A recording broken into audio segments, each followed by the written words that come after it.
சற்று முன்பு கிடைக்கப்பெற்ற ஒரு முக்கியமான மற்றும் பரபரப்பான தகவல் ஒன்று மக்களே. காணொலியை முழுமைக்கும் பாருங்க. அதாவது அதிமுகவில் உட்கட்சி மோதல் இருக்கு அப்படின்னு சொல்லிட்டு அனைவருக்கும் தெரியும்.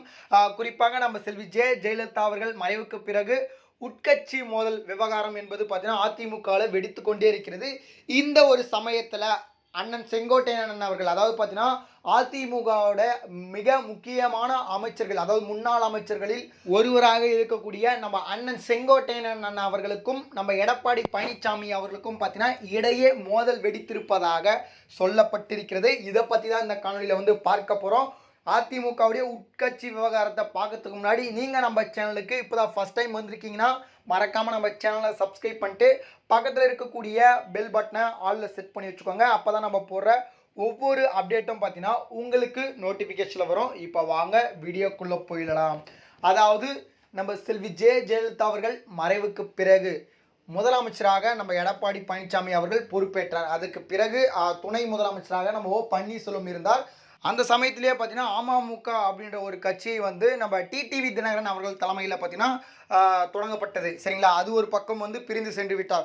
அதுக்கு பிறகு ஓபிஎஸ் நிராகரிக்கப்பட்டார் அப்படின்னே சொல்லலாம்.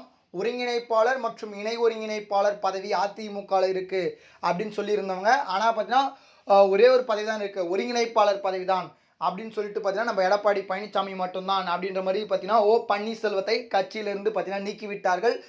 பன்னீர்செல்வம் உட்பட ஒரு 5 முன்னாள் அமைச்சர்களை பார்த்தீங்கன்னா கட்சியிலிருந்து நம்ம எடப்பாடி பழனிசாமி விலக்கி விட்டார். இந்த ஒரு சூழ்நிலையில் பார்த்தீங்கன்னா அப்போத்துலேருந்தே உட்கட்சி முதல் போயிட்டுருக்கு. ஒரு பக்கம் பாஜகவுடன் கூட்டணி வைக்க வேணாம் அப்படின்னு சொல்லிட்டு ஒரு சில முன்னாள் அமைச்சர்கள் பார்த்தீங்கன்னா எடப்பாடியிடம் பார்த்தீங்கன்னா வாக்குவாதத்தில் ஈடுபட்டதாகவும் நம்ம செங்கோட்டையன் அவர்களும் அதுக்கு தலை சாய்த்ததாகவும் சொல்லப்படுகிறது. அது மட்டும் இல்லாமல் பார்த்தீங்கன்னா நம்ம செங்கோட்டையன் அவர்கள் பொது செயலாளர் பதவி அவர் அடையலாம் அப்படின்ற ஒரு எண்ணத்திலும் இருப்பதாக சொல்லப்பட்டிருக்கு. ஆனால் பார்த்தீங்கன்னா அது எந்த அளவுக்கு உண்மை அப்படின்றது தெரியல.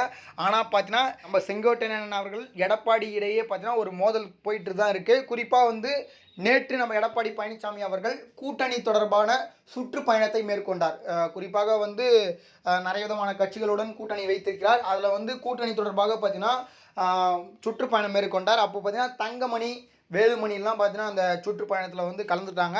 ஆனால் பார்த்தீங்கன்னா நம்ம செங்கோட்டையன் அவர்களும் அங்கே தான் இருந்தார். ஆனால் பார்த்தீங்கன்னா அந்த சுற்றுப்பயணத்தை புறக்கணித்து விட்டார் அப்படின்ற மாதிரியான ஒரு தகவல் வெளியாக இருக்கிறது. சரிங்களா? இதனால் அவர்களுக்கு இடையே பார்த்தீங்கன்னா உட்கட்சி மோதல் தான் இருக்கிறது. உட்கட்சி மோதல் இன்னும் முடியல அப்படின்ற மாதிரி சமூக வலைத்தளங்களில் பார்த்தீங்கன்னா தகவல் பரவிட்டு வருது.